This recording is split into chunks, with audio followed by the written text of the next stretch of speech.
needing to find a new apartment, which has not been easy with credit as bad as mine. Luckily, I found cosigning.com. They connected me with a cosigner who helped me get my dream apartment for me and my dog. I just paid a small fee and was able to move in fast. Get the cosigner you need for the apartment you want. Check out cosigning.com today.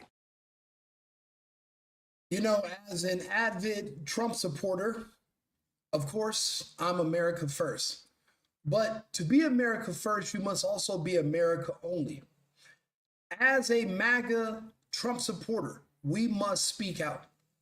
We cannot allow Donald Trump, our president, to completely reverse our stances on America first by replacing Volodymyr Zelensky with Benjamin Netanyahu, basically goading us into new foreign wars to fight on their behalf. We had a huge problem in the Ukraine. Every goddamn week, Volodymyr Zelensky was trying to find new ways to tell the American public that our men and women are going to eventually have to die in the Ukraine fighting the Russians just like his people. What is Netanyahu doing? Telling us that in one way or another, we are going to have to directly engage with Iran. He's telling us the reason he's attacking Iran is because, oh, they want to take out Trump. No, they don't. They want to take out you. You want to take out Trump. You are our greatest enemy. You're not an ally. But that doesn't even matter. I pray that Trump does not take us into a war versus Iran. That is not our war. When I say America first, I mean America only. That means if we're facing an invasion from a foreign adversary that's trying to cross our oceans or our northern or especially our southern border, that's when our American military is activated. These campaigns to protect an imaginary ally, I say imaginary because nobody can ever tell me what the benefits of Israel, what benefits we gain from Israel for them being our ally. I know what they get from us, which is money and military support, equipment, but I don't know what we get from them. I have no clue. But for us to now be being considered to go into a direct war, for one thing, fighting Iran makes just as much sense as fighting Russia. We do not want to fight BRICS. Remember, it's Brazil, Russia, Iran, China, South Africa. Those make up the initial BRICS nations. We have been trying to avoid a direct conflict with BRICS. It goes from fighting the Russians. Now they're trying to find a way to get us. It's like they're just trying to find ways to keep our military industrial complex active. Nothing to do with protecting our borders and our sovereignty. If the Iranians and then Israel attacks Iran first, they have a right to defend themselves as well. Self-defense does not only work one way. So let them fight it out. We're letting the Russians fight it out with the Ukrainians. Well, then you let the Iranians fight it out with the Israelis. It's nothing to do with the United States. We do not need to be dragged into a BRICS war.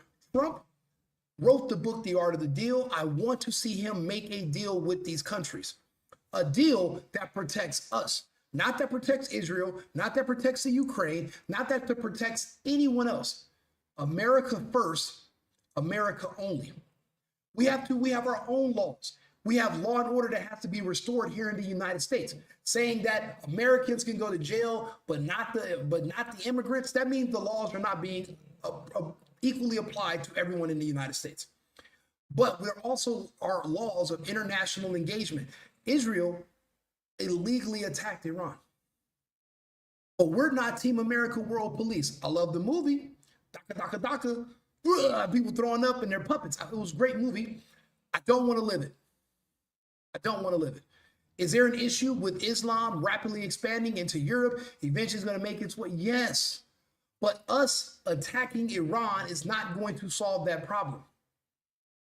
It's not. And doing it on behalf of the Israelis who are also occupying Syria right now is not, we cannot keep fighting Israel's wars. There's going to be a direct conflict with Turkey too. So what are we going to do? Go fight for them as well? When are we going to say no?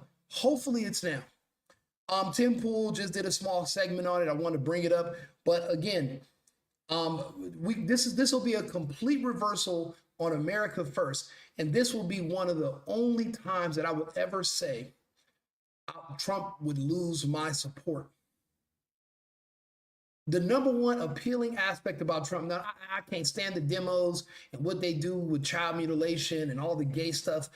I wouldn't support that regardless.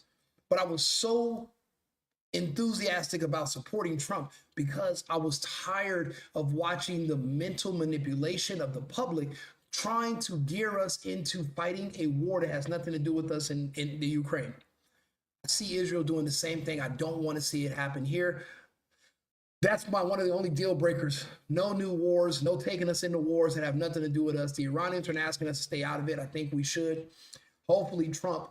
But unfortunately, we're already sending military assets over there. It'd be a dream come true if our military assets were used to contain Israel and not to help defend them. I want Israel contained. Israel is out of control. We need them contained. And no, I didn't do this to exchange Volodymyr Zelensky with Benjamin Netanyahu. We did not come this far just to swap out one, puppet sitting on the shoulder of our president, whispering evil nothings in his ear to swap him out with another one. Little demon on his shoulder. That's not what we're doing this for. We're doing this to protect America, the American people, and our own American interests. We have enough stuff at home that we have to worry about. We do not need to be worried about what's going on in the Middle East. But let's hear what Tim Pool has to say. And Iran, with both countries striking at each other, deaths in the dozen. Iran's taken way more casualties than more than Israel, though Israel, I believe the death toll may be around 24 and growing. It may be higher at this point. But Israel is now claiming complete air superiority over Iran as tensions escalate. But the news for the Americans is that the U.S. is deploying the aircraft carrier USS Nimitz, as well as, it appears, 30 air refueling tankers. People begin to speculate when they start tracking the flight paths of 30 refueling tankers, big aircraft used for refueling, I believe F-16s, U.S. and Western shorter range fighter jets. It appears these are not needed and not headed to a multinational training exercise. And the speculation across the board is that this is a deployment to the Middle East for the purpose of refueling U.S. aircraft as they begin airstrikes on Iran. So another thing that could be happening, Iran struck strategic Israeli refueling centers where their jets, because it's a very long distance between Iran and Israel, they strategically struck depots and airports and refueling stations along the route.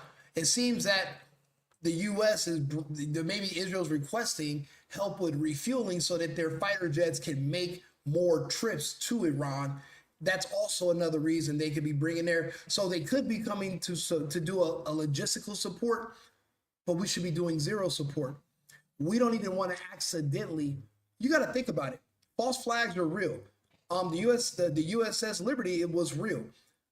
If Israel conducts a false flag and it seems like we got hit by Iran because we're in the wrong place at the wrong time, how does Trump back down from that without looking weak? He can't. So now someone's also dragging us into another conflict. We have to be smarter than that. Unfortunately, Trump needs time to think. And I think they understand that about Trump, that when too many things are piled on him and he can't think, he makes rash decisions in short periods of time, and it's usually the wrong decision. I really hope we're smarter than this and we stand down. Speculation, of course, being Israel paved the way with strikes, taking out the air defense systems in Iran, which have always been a major blockage, we'll put it that way, for U.S. military strikes. The U.S. operates on air superiority, principally, and Iran has great military defense against airstrikes. Now that Israel's claimed superiority, the speculation is the U.S. will begin strikes of its own, and these refueling tankers will provide the fuel necessary for the return trip of these jets. Now, we don't know exactly what's going to happen, but of course, the U.S. is already involved in the war, just not directly against Iran. The U.S. has deployed several defensive measures for Israel to shoot down the rockets that are striking Israel or attempting to from Iran. So the United States is very much involved in this war. But the argument we often get from those that want us to be involved is that, no, guys, listen, this is not boots on the ground. This is military assets in the region. I don't play these games, my friends. The U.S. is involved or it isn't. Doesn't have to be our guys standing there with the weapon when it's our battleship firing missiles. When it's our weapons handed off to Israel, we are involved, and our adversaries will see it that way. That being said, I think Iran's screwed. I don't see a scenario where Iran's allies rush to its defense over these strikes. However, Pakistan is threatening to nuclear strike Israel if they use a nuclear weapon themselves. So it may be not that... Yes, Pakistan did officially declare that if Israel uses a low-yield nuclear weapon against Iran, that they would strike Israel as well. Typically, a threat like that towards Israel would mean that Israel would have to go and attack Pakistan. They cannot. They are stretched too thin. The United States and Israel cannot take on the entire Middle East.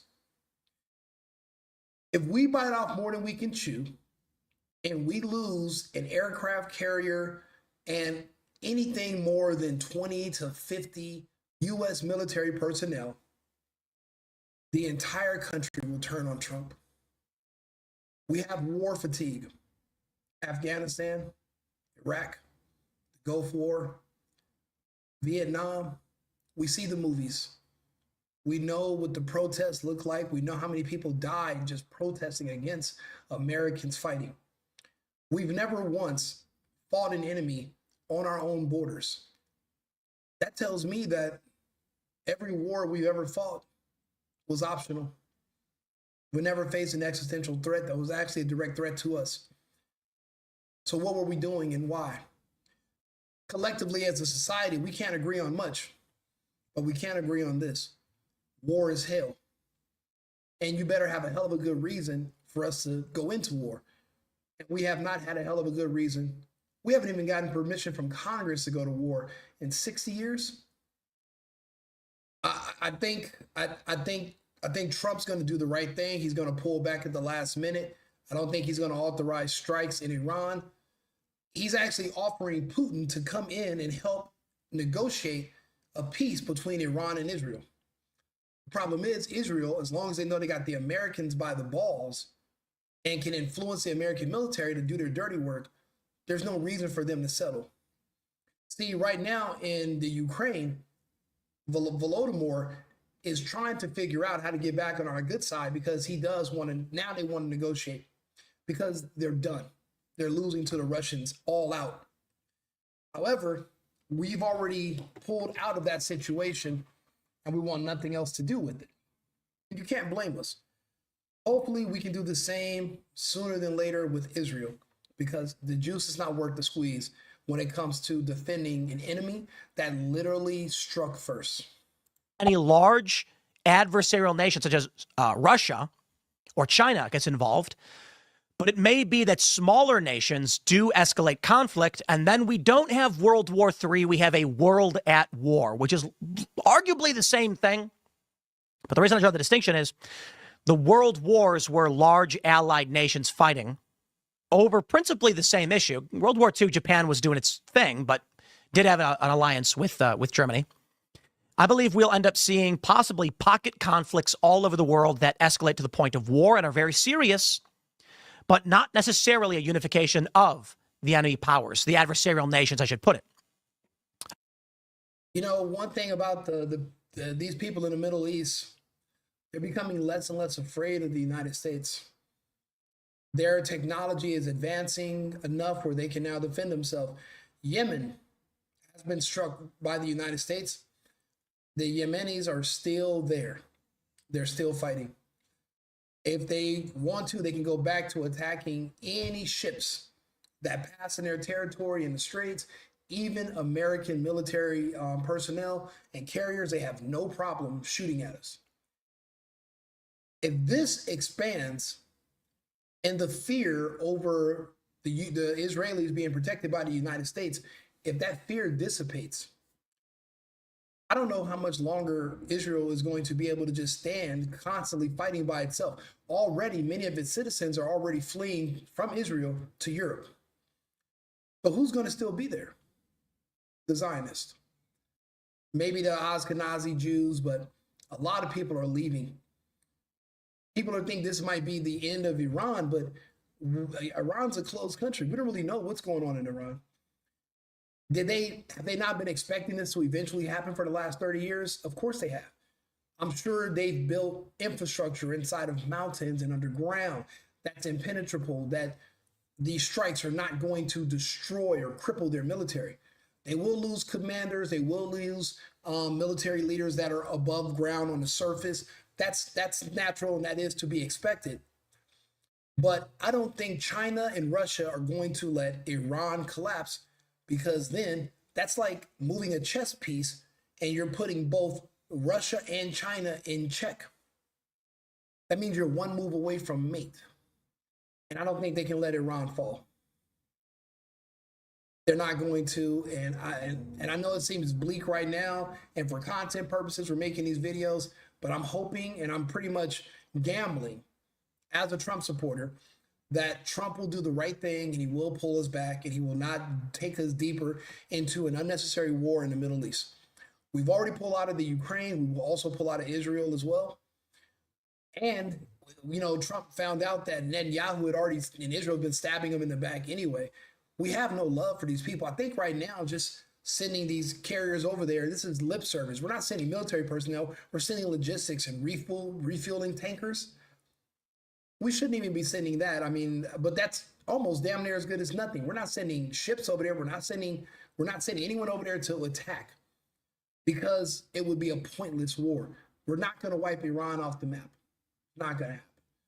And I don't think Trump wants to. Trump wanted to do a deal. Netanyahu ordering these attacks spit in the face of Trump. I don't think Trump's going to take too much more of this disrespect, but we will see. Do me a favor, like and subscribe, share the video. I'll keep you guys updated. We have another few more stories coming up in the next 30 minutes.